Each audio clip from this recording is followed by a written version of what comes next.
I kind of, empathize with you guys trying to figure out which college to study. MBA is definitely a very, it has a very deep impact on your career and everything. MBA from so and so, that's how you introduce yourselves. So it's going to be stay there with you forever. So it's a difficult choice, and I appreciate people taking your time attending such webinars to, get more info about the college. And of the R, Mr. Surya Tahora, and brief about his degrees and everything. He's completed his doctorate in biological and pharmaceutical sciences from Paris University and his MBA from Marseille University. And he did an executive management program from NCED. His repertoire include a strategic planner, international sales and marketing for L'Oreal in their pharmaceutical division Paris, marketing and communication for Air France in their Asia Pacific headquarters in Singapore. So he's basically a marketing guru, but today he's not here to give a masterclass on marketing, although he creates that as well. He's here to talk something about more important, more macro, that is a necessity in almost all individuals, irrespective of what you're doing in life. He's here to give us a taste of science of spirituality and why is it important to know it and how it helps us to become better leaders for tomorrow. And he has spent a considerable amount of time studying that as well. He has spent 5 years studying Vedanta and its philosophies. He has spent a considerable amount of time among monks from Tibet and China. He's an expert in almost all philosophical traditions, right from Taoism to the teachings from Bhagavad Gita. So, with that being said, I'll just hand over it to Professor Surya. And one warning I would like to give you. He has a very lovely French accent. So be mindful, be very attentive. You can kind of get lost, listening to him. You might not feel it will be like a song in the end. So be attentive. So yeah, that's all from my side. Surya sir, the stage is yours. Okay, Jason, thanks for this introduction. So the French accent, please don't hesitate to interrupt me. I guess you will get used to it. At least the student can understand me, so I'm sure you will understand me as well. So thanks for the GMP program for inviting me, and Deepali and Jason and Millie to have thought about me to speak with you guys who are these aspirants and who are about to make some choices. And as Jason says, an important choice about your future. Okay, so let's start. Can I have the screen? So the way we will structure this is that I will speak for about 40 minutes and I will leave 20 minutes or more, if there is more, for some questions. And already I have a taste of some questions that you guys have asked in advance. So I'm very happy about that. So can you see the screen? Yeah? Yes, sir. Okay. So what I chose to speak about is mindfulness. So it's we'll see more about what it is and definition, but some context is something which is all over. For those who will go either to Europe, and Jason, you will go to France, is there also in France, and also in US. Okay, and US much earlier than Europe, and it's coming, let's say, to India. We have been starting to speak about that since I joined SPJMR 7 years ago, but it's picking up, okay? And what is important, and the connection with the wisdom tradition is evident, it is, let's say, a version of some comes from our Indian wisdom tradition, okay? So let's see what is the power of this mindfulness. And what I would like just to give a very short context, okay? Why we're leading in the chaos, okay? We are experiencing perhaps one of the biggest crises, okay, that has happened to leaders as leaders. So combine so many dimensions, as you know, with this COVID pandemic. And of course, the ground of this crisis is much more than just a virus. Okay, so this is why it's a very important challenge that we face as human beings. Okay, and it has, for those who still believe that they can control and master everything, So it is a wake-up call in the sense that now nobody had seen it coming, very few had seen it coming, and still, what is the visibility that we have? Okay, imagine you're working for a company, or even now in your personal life, what is the visibility that you have upon what will happen in the next weeks or month? Very reduced. Okay, so this being the context, and it's not the end of the story, because there will be many more such challenging events coming. Okay, we have seen some of them with climate change. We have seen so many other big scale events. It can come also from social, let's say, imbalances and so on. So we need to be ready for this kind of chaotic, uncertain events. Okay, and because we have to respond to them, right? When you will be on board of some companies, you will have to respond, deal with these challenges, and take care of a wide range of stakeholders within this constant, complex and uncertain world. Okay, to keep your organization running. But see, it's not the only challenge that you will be facing. Because imagine in a difficult and challenging situation, what is happening here and here inside you. Okay, so that means that future leaders that you are will have to face also, and maybe you're already facing, because some of you have worked already. So deep personal challenges, okay, emotional draining, anxiety, fear, in the midst of all what is happening now. Okay, so how will you continue prepare yourself to be ready to address these challenges? Okay, so that is the question. And I believe that one of the answer, I insist on one of the answer, will be really to develop this capacity, and we'll see what is this power of mindfulness and how it can help you achieve this goal. Okay, so to do that, what I would like to start with is not go at this macro level, but go at the challenges that we face commonly at work, right? And look it to some of the context that we are facing, but how do we face them? So what are these? I'll give just three cases. One is mind wandering and lack of focus. Please mute yourself. There's some background noise. Can you mute everyone, please? Okay. Please mute yourself. It's very distracting. Okay. Now, Pali or any person from the program, please. Yeah, thank you. Now, the second one is ruminating again and again, okay, telling ourselves some story. And then in the third case, we'll see how we can become overwhelmed and helpless, and sometimes like overreacting in our relationship with others. So let's start by the first one, okay? I'm sure most of you have had like their dose of Zoom meeting, including this one, right? So let's take the case of Jay, okay, who is going to all this Zoom meeting, okay, and then is beginning to think loud. So I am accessing, of course, his inner chat, right? What is the boss going to say today? And every week he comes with new agendas and so on, and then slowly his attention goes drawn to other subject. Oh, his mom who has been like not well because of this COVID and so on, and he has to buy some medicine, and she's not feeling well, right? And then now he logs in, and what happens? Again, the idea of his mom comes. Will I pick up the medicine after the meeting, or when should I do that? And now things are opening up a little bit. So maybe it's time, after all this 1 year and a half, I will start to have some holidays. I think it's not so difficult.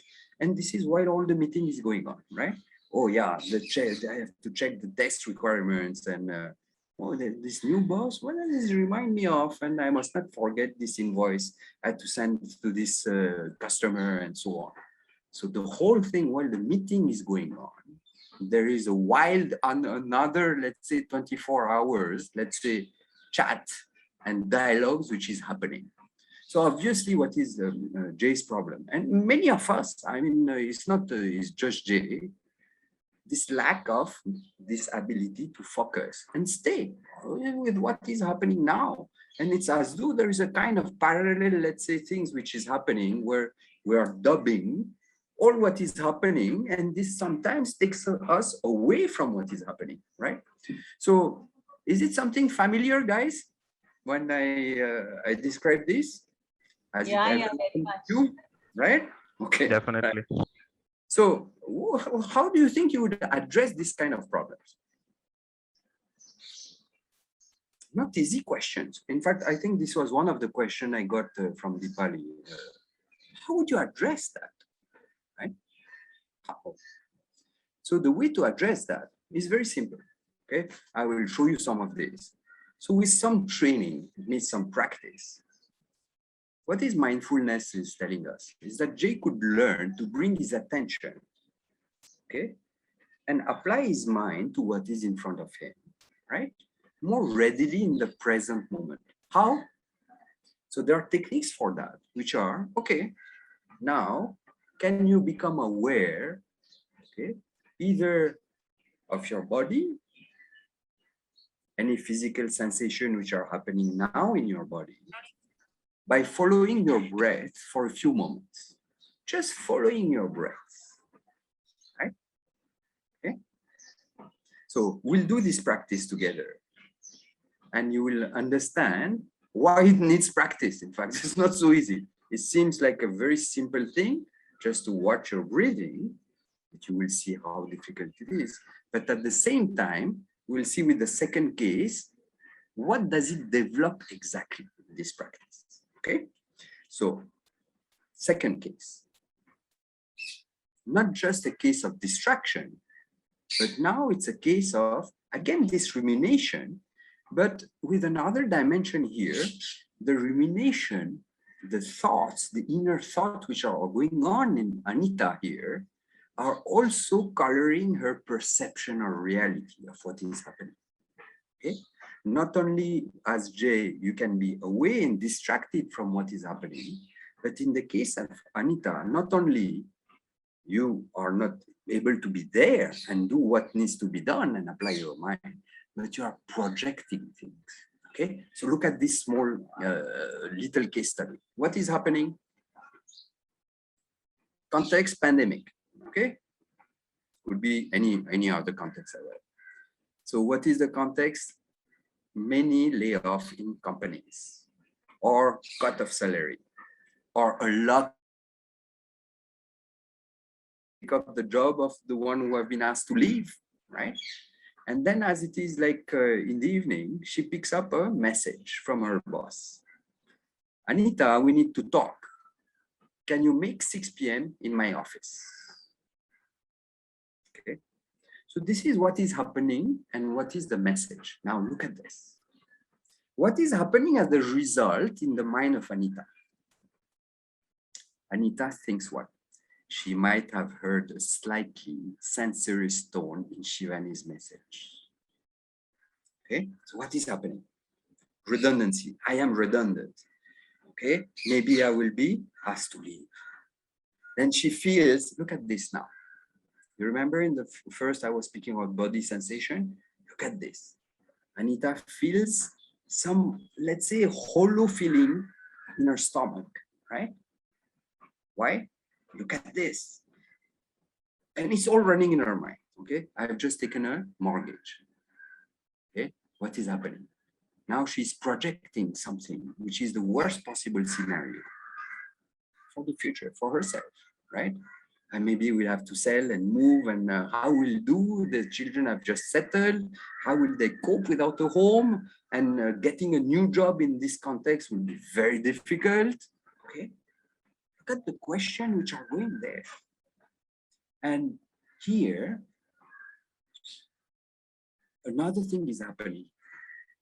There is not only these thoughts, there is not only this body sensation and this hollow, let's say, feeling in your stomach, but then there is an emotion as well, which is, hey, but how come my boss doesn't know how much I've worked? And then she will like, now she will fire me, right? Look at this. Based on one thing only. What is it? A voicemail message from her boss asking her only to meet at 6 o'clock for a meeting. You see how, when you are mindless, what is happening?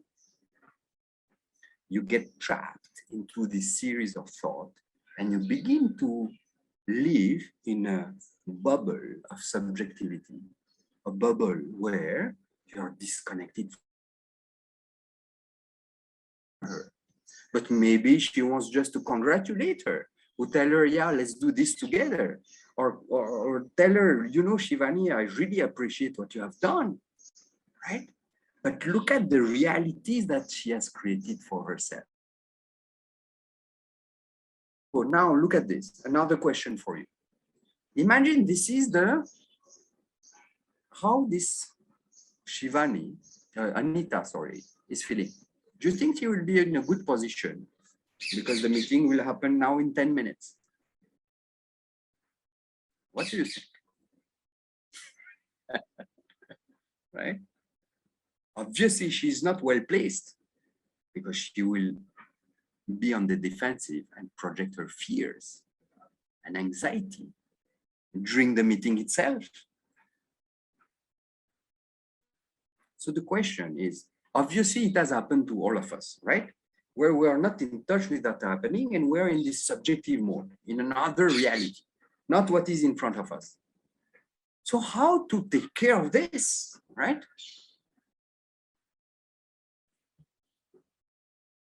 Same as Jay, but now a little bit more detail.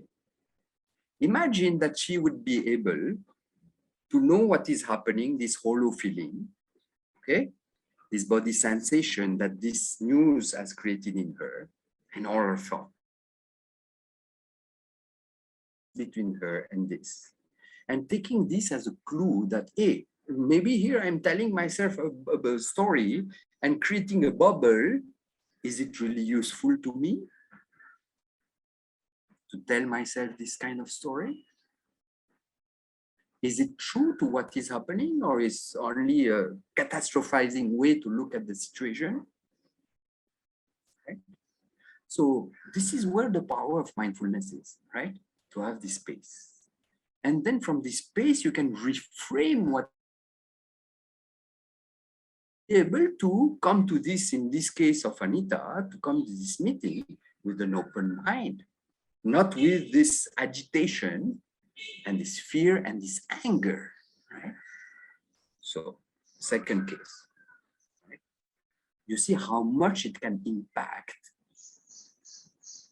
the way you respond to what is happening, right? Now, third one. Another very interesting thing I have seen is very pervasive, especially among MBA students. So I don't know why. I have some ideas. So look at this, and we'll speak more about this. I will ask you, okay? So here you have a guy called Raj. So what is happening? Overwhelmed, okay, helpless. He's feeling that for a few hours now, a few days in fact, right? So what is happening in his life? So in just the morning, what is happening? He just left his little kid and daughter, and she has been crying, and because she had to go to school, and it was the first time, and she was not comfortable, and she was afraid, and to leave her mom and dad, and so on. And now he's beginning also, in addition to this little daughter, let's say, problems, he's also beginning to feel, with all these weeks and months of what is happening, overwhelmed. So what is he doing? Eating sandwich instead of eating proper meal, right? At the same time that he is like doing his job. Then what? Very stressful. Drag on. He is like dragging on the hours. Okay? Instead of coming back at 6 or 7, he is like going on till 8, 9 o'clock. So you can imagine the impact on his body and also in his ability to think. on his emotional life, right? And then in his relationship, he began to overact more and more with his colleagues. So everything is having huge consequences. And overall, no more joy in his life. But look at this, what is he telling himself? Look at this. And where is totally engrossed into? Look at this. Why cannot get on with this project, right? I should be on top of things and perform at my very best. Be perfect, be this leader. You see, okay? So what is it? I can usually do much more, okay? I have becoming useless. You feel hurt also? Maybe you feel familiar with this because maybe it is some things that sometimes we tell ourselves and put so much pressure on ourselves. Does it change anything to this situation? No. On the contrary, it aggravates the whole thing because you are then what? Trapped in a loop. A loop which is this one.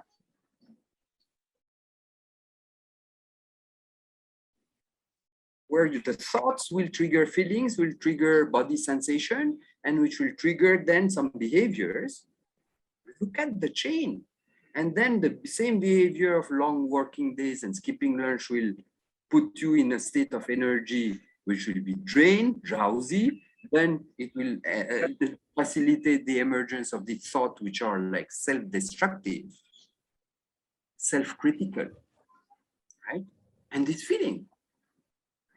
So can you come out of this loop that sometimes we are trapped in, right? Yes, okay? This is where mindfulness is amazing.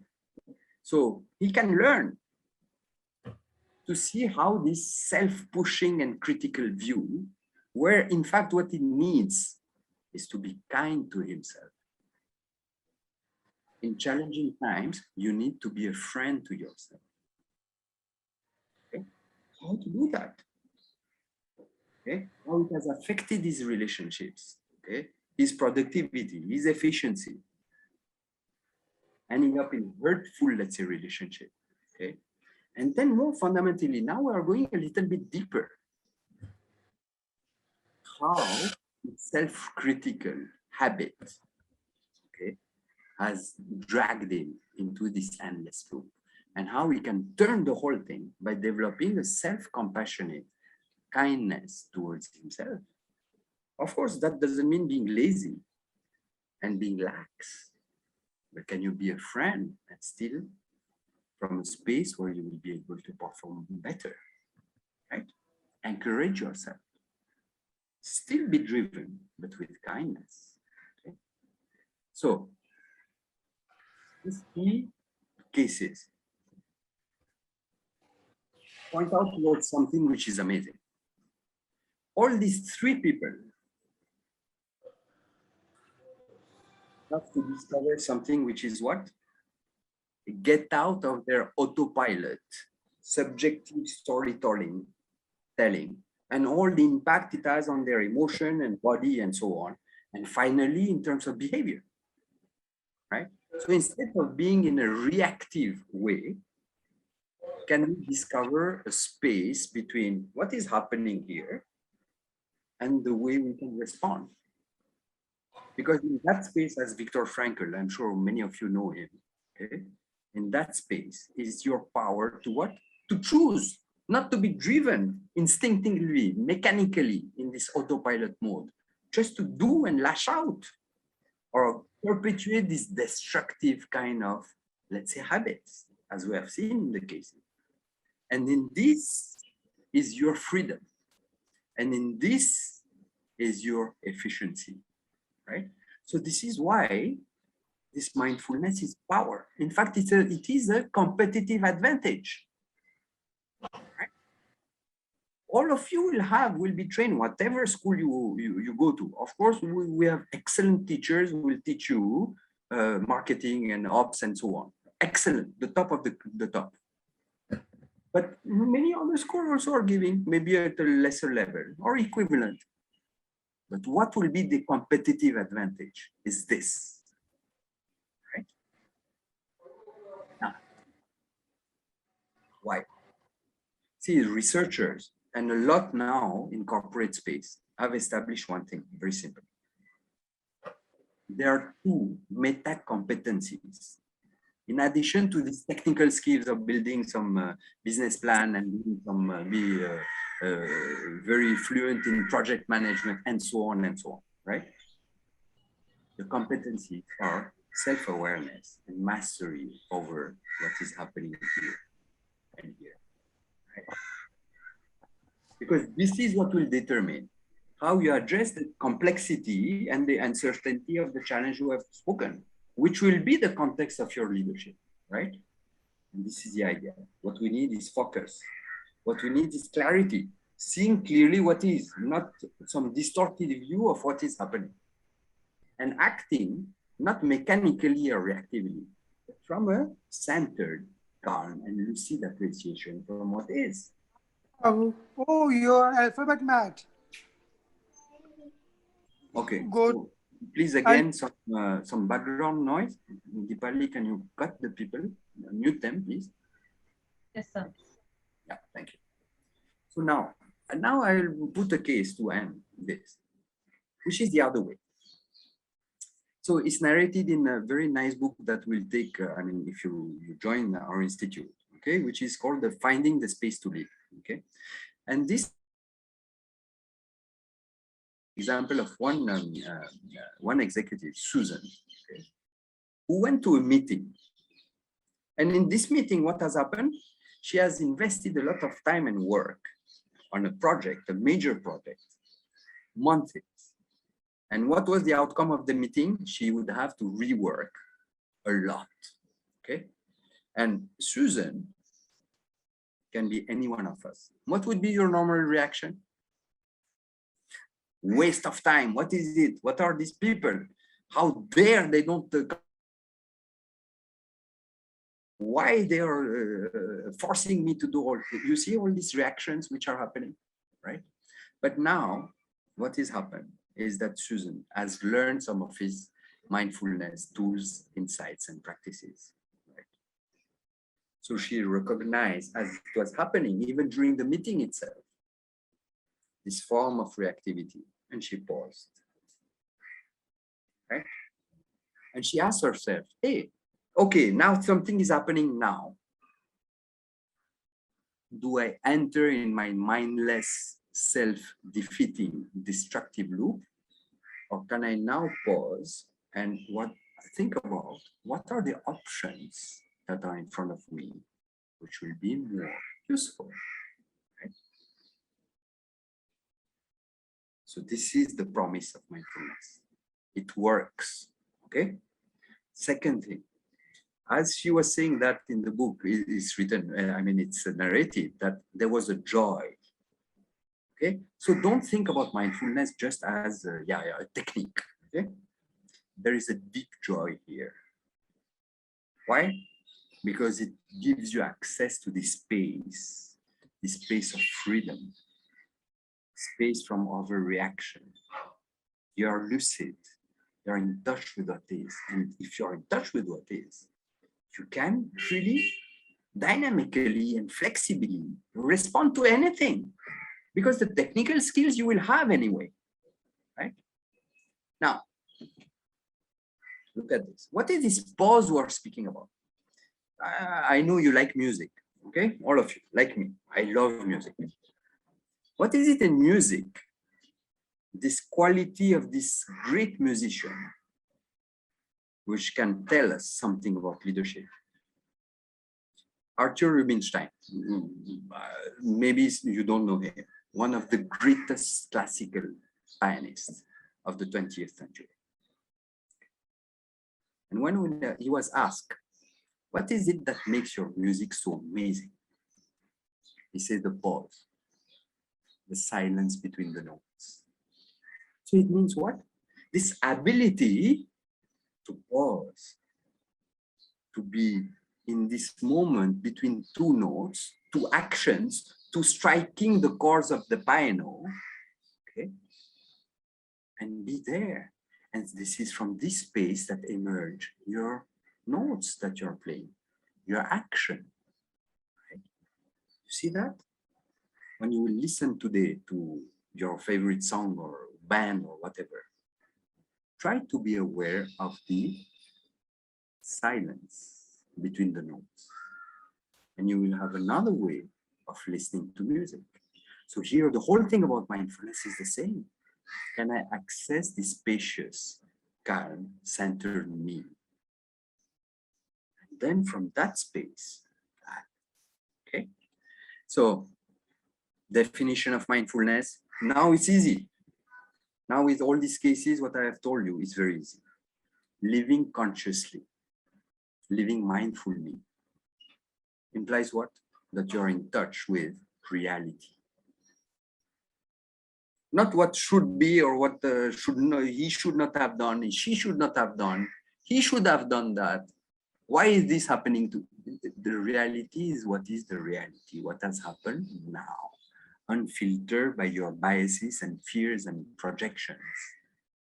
Not only so here, being in touch with what is happening inside, the reality of your emotion, your thoughts, what is happening in your body, but also what is happening outside. We have seen the case of how this Anita was projecting something which didn't exist, right? And this, there is a very important element in mindfulness. This is why it's a practice-oriented thing, which is intentionally bringing attention to what is happening inside and outside, and not living in a distracted, unfocused way, right?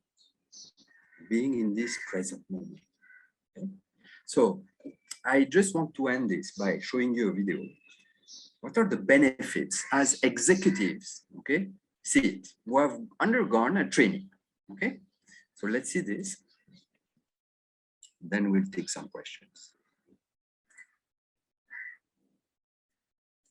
So it is a video which has come from INSEAD, where I had studied some years ago, and a relatively recent video, because it's one of the institutes, like everywhere in the world now, the most advanced institute in management are taking up this mindfulness, okay, and insert it into their program. So let's see what the participants say. Okay. So where is it? Yes. Let me share the sound.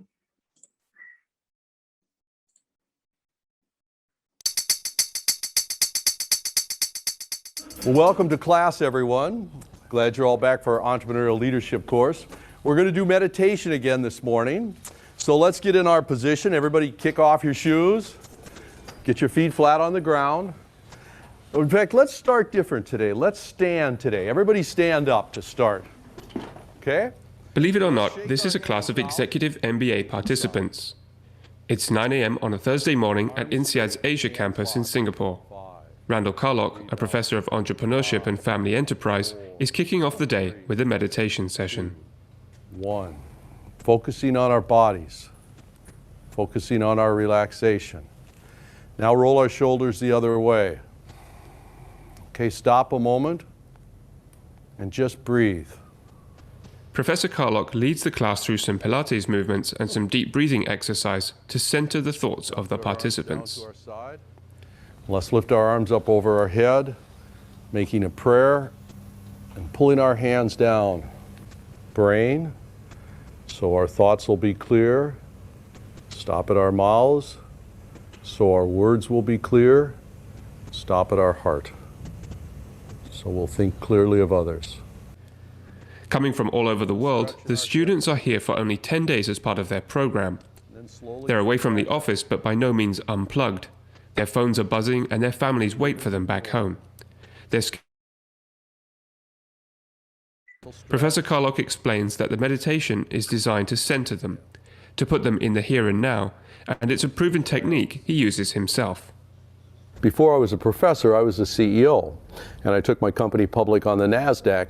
And that event really changed my life dramatically, because I had gone from being a privately held entrepreneurial business to a business with a lot of stakeholders, shareholders, federal regulators, and the level of stress and tension in my life increased dramatically. And I just wasn't prepared for the kind of pressure that being a CEO, chairman of a public company created. So I went to a workshop, an executive workshop at the Menninger Clinic in the United States, and for 3 days we studied how to deal with stress. And one of the tools they taught us was meditation and mindfulness. And so as I became a professor myself and started to do a lot more work with family and family therapy, I realized what a powerful tool this was. So it came not from my academic background first, but from my actual work as a CEO. While many executives are skeptical of the benefits of meditation, trying to put most of their focus on learning management techniques so they can move up the corporate ladder faster, those exposed to meditation are finding clarity in their decisions, better awareness of those around them, and are learning more about themselves. I expected almost nothing. I said what a 5-minute meditation is going to do to me, and I was like completely downplaying the importance of it. And the first time I did it, in a way, I liked it. And you know, this shaking and movement, and especially the breathing, it kind of cleared my mind. It brings the clarity of mind, and when you need it, either it's in the morning or during the day, I would really think as a tool to implement for my professional development going forward. If I look at my life, I'm always running around. I've got 1,000 balls up in the air at any point in time, being a mom, studying, looking after a team. So it's always rushed. And the first appreciation of it was I was actually able to calm down. And all it takes about 10 minutes of just slowing down.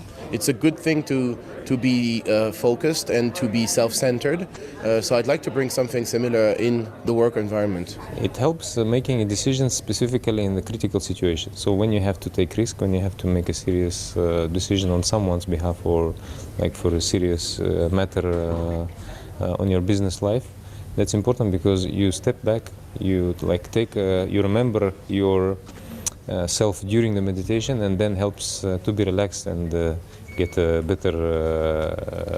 better decision. I've used it sometimes before in my teams as well, that we've taken some time out, we've gone back, stepped away, gone into a moment of silence, into a moment of deep breathing, and it has helped. If we're going to be authentic leaders, we have to be more aware of who we are, the actions we're doing, and the impact it has on other people. It's just a part of the evolution of management thinking. At the turn of the century, we had scientific management, and we improved efficiency of businesses, and everything was about efficiency. We didn't really even look at people. We were thinking more as engineers. Then after World War II, we had the whole human dimension, the social dimension, where we started to think about how does the human interact in business. And I see the 21st century as self-management. Peter Drucker talked about this.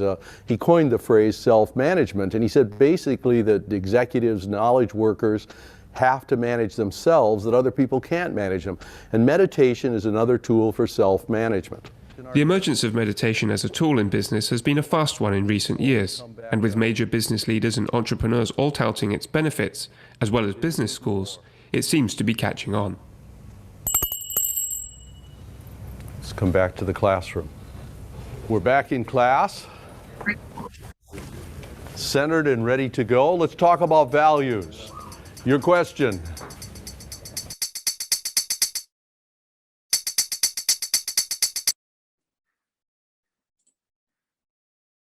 Okay.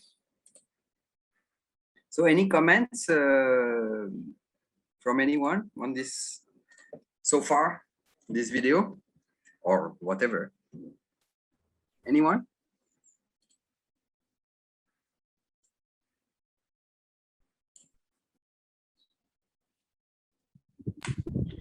I think pretty soon mindfulness will be like a compulsory subject in MBA. For now, just the top schools are following, but I think soon we'll reach the point. You are spot on, Jason. Yeah, absolutely. Yeah. Anyone else? Yes, Surya sir, this has got a lot of memories back, and I'm just hoping that the institute opens up soon and we can start your sessions again. Yeah, and in physical way, so we can do all this together, right? There are sessions when we had, it's not that we are not aware of these things. It's just that we need a constant reminder. Yeah. Yeah, so that really helps. It's like all of us have heard of it. All of us like somebody's told us about it. We've heard people saying meditation karo, but then it's just that these things when it's like scientifically done and when you give us the logic behind it, we accept it better. The logical mind possibly accepts it better. Absolutely. Yeah. So thank you so very much for bringing us back to that mode again. Thank you, Deepali. Yeah. Any question? This is just a slide to tell you what generally I teach at SPJMR. Okay. Any question from you, please? You aspirant MBA students. I would like to hear some questions from you. I've spoken enough.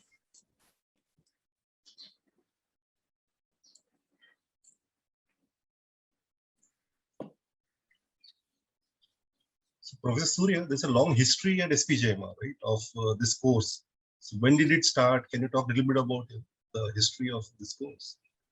So I joined SPJMR in 2014. So immediately as I joined, we started this. Okay. Before I joined, the former dean, Dr. Shrikant, was very much aware of the importance of developing the students also in this kind of mental training, centering, and so on. However, there was not so much emphasis on practices. Okay, and what I try to bring in my course is really this exposure to both some reflective practices, okay, and what is happening to me here, and given that now I can have and can be aware of my thought, what is it happening? So more reflective and cognitive, but also experiential in the sense that we make you do some breathing, we make you meditate and so on, and also some in the group discussions, in the way you interact and look at the problem, at the case, for example, see how much you are yourself now in the group setting being carried away or not when somebody says a contrary view to what you think, right? Legitimately, I mean, it's normal, it's human that it will trigger some kind of reaction, either of anger or dejection or sadness. So use even the course itself. For example, you will have a GMP for 6 months here on the campus in Bombay as a field of experimentation and a field of growth for you, right? With the help of all these insights and tools and practices that this course will give me. So will give you, sorry. So this is the idea which is behind and how I have structured it in towards that direction, right? But the idea was there and belongs to Dr. Shrikant, not to me, right? Thank you, Professor. Yeah. Anything else? The aspirant students are very silent. What's happening? If they have to practice at their home, what should be the starting point for 5 minutes? Maybe your advice will be very useful to them. Okay, so let's do it together. Okay, good minute. So are you ready, guys? I want to hear you. I want to see you. So I don't see anybody here. Yeah, you're ready? Yeah. Okay. Yes. Okay, so 5 minutes. Okay, 5-7 minutes. So please come back to your seat. Deliberately close your eyes very gently and slowly. Deepali, please mute the other people. Yeah, it's again some background noise. Thank you. Yeah.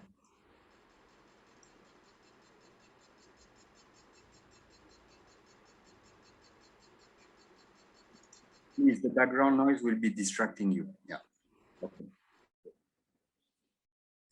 So deliberately close your eyes. Open them again.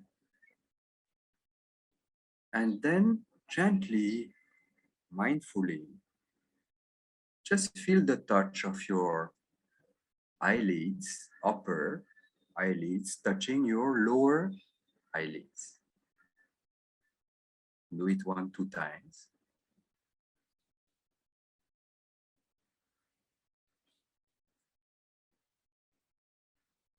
Now breathe deeply. Take 3 deep breaths. Inhale till your lungs are filled up. Gently but fully.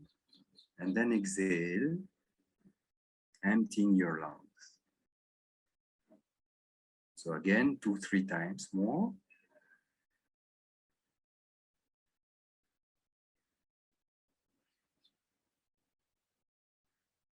Breathing out by the nose and in.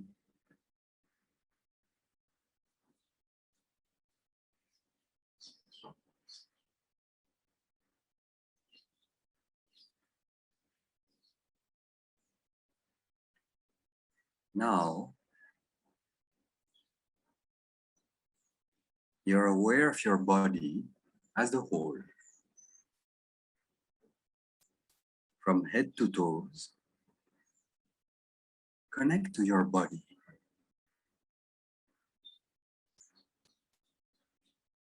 Connect to this body that sometimes you take for granted. How much it is supporting you in all what you do. So what do you feel in your head? What sensation emerged there? Your forehead, your eyes, your face, ears and nose.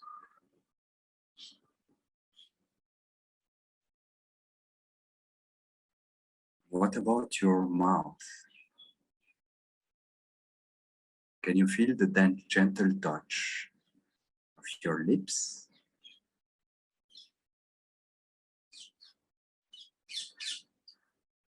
Is there any tension in your jaws?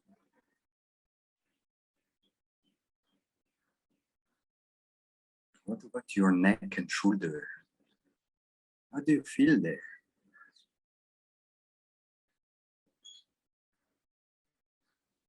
Just let the sensation emerge. What is happening now to you?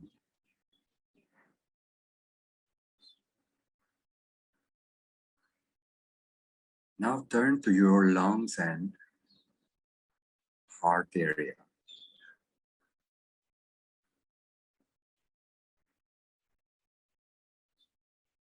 What do you feel there?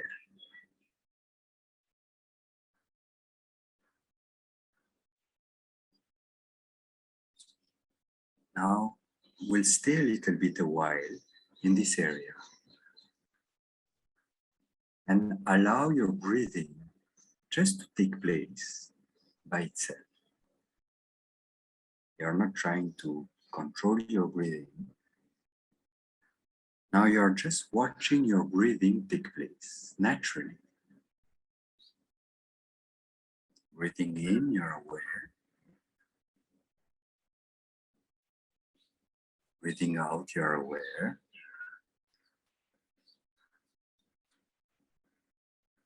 As you're breathing in, can you feel the expansion of your chest, your lungs?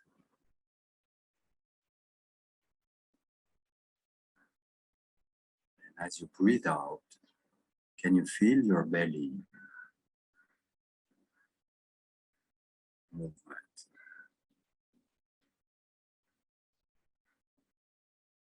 So stay some moment now, just simply watching your breathing take place by itself, without any attempt to control or change it.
own rhythm.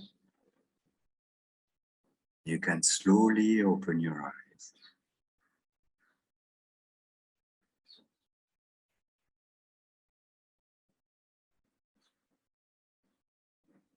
Continue to watch your breathing take place by itself.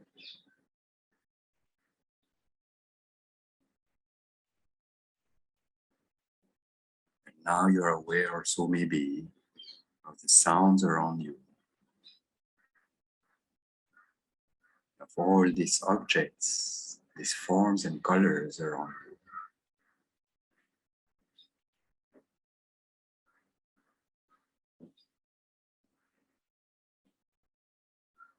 Aware of what is happening now, both inside your body and outside.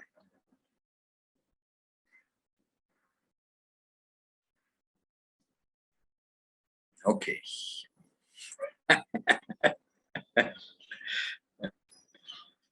So Vivek has a question. He was very fast to ask a question. Tell me, what happened?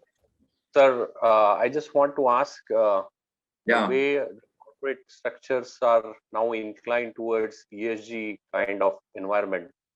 How significant this course will play a role at corporate levels and at a much greater level as a nation, or if at all somebody, some government would like to, make it statutory in coming years to have these kind of practices being followed by the corporates. Yeah. So see, for example, at Davos, I mean, leading both CEOs and political figures of the world met, okay? And, their agenda is to really rethink about the way capitalism is looked into, okay? And this is what you're pointing out to, Vivek. I mean, and ESG now is very much part of Davos. Whatever you think about Davos, I mean, they are at least speaking about it. And in one of these sessions, in many of these sessions, there's a connection between, hey, am I aware of my action as a leader and the consequences, or am I trapped in my automatic mode and belief system, which is what, hey, profit before people and planet, okay? So this mindfulness is not the only way to operate and trigger that change, okay? There are many also external processes and so on to be changed, but it is one of the ingredients for what I think can be a quiet revolution. Because the minute you become aware of your action and the consequences, you become aware of the interconnectedness of all things, you cannot continue to act from the same space and the same belief system that I am the master of the universe and only money is interested to me. No, it's impossible, right? So that way, of course, it's a very important thing. To take you out, to put it differently in another word, to take us out, we leaders, of our sleep, okay? And a sleep which is not innocuous, which is destructive, okay? So this is the idea, okay? Yeah. So actually, this will facilitate our journey towards ESG. Exactly. Absolutely. And it will facilitate also your dialogue and conversation with people, because there will be a lot of opposition, and there is a lot of opposition. So how do you even speak about this in a way which is not aggressive, right? Try to understand the standpoint of the other. Where does the resistance come from? Can we find a meeting ground and so on? So you understand that how foundational are these competencies, right? Not only to speak and negotiate, but also to address these very complex issues, right? Right. Thank you. Thank you. Good. Surya sir, there is a question on the chat as well. Oh, so let me see. Stop screen sharing. We can see you talking. Yeah, of course. Yeah. Thank you. So, I don't see, what is the question in the chat? Having started with the meditation, how to maintain composure throughout the day? Yeah, so this is easy question, okay? It's not about maintaining composure, okay? It's not that you want to be always the same or during all day. It's impossible. See, the idea is not to control the mind or your emotion. but is to relate to your thoughts and your emotion and what is happening, which will necessarily fluctuate throughout the day, right? So we are not in a control trip here. We are in an attempt to have another relationship with our thoughts and emotion and body sensation, okay, from a certain space of freedom, right? Now, so this is one way of answering to your question.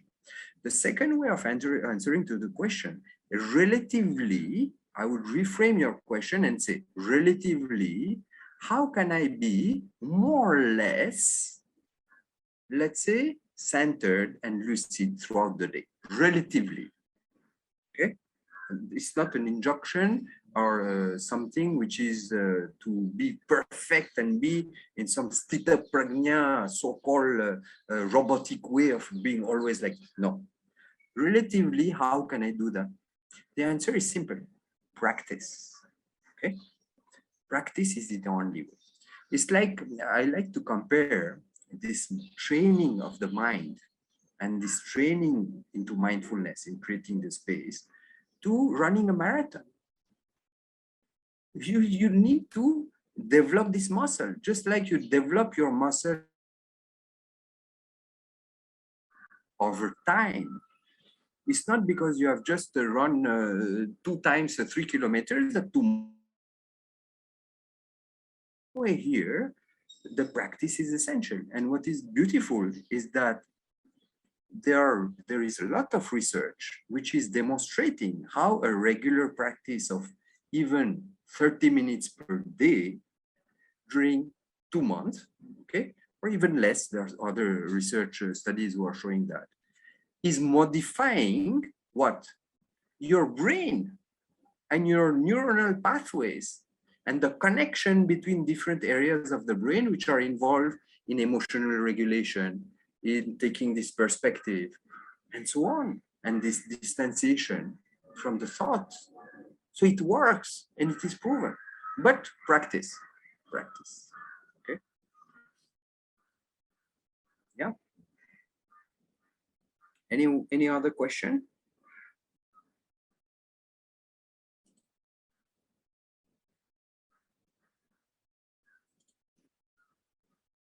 No?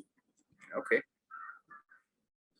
So we'll stop here if there is no more question. Yeah?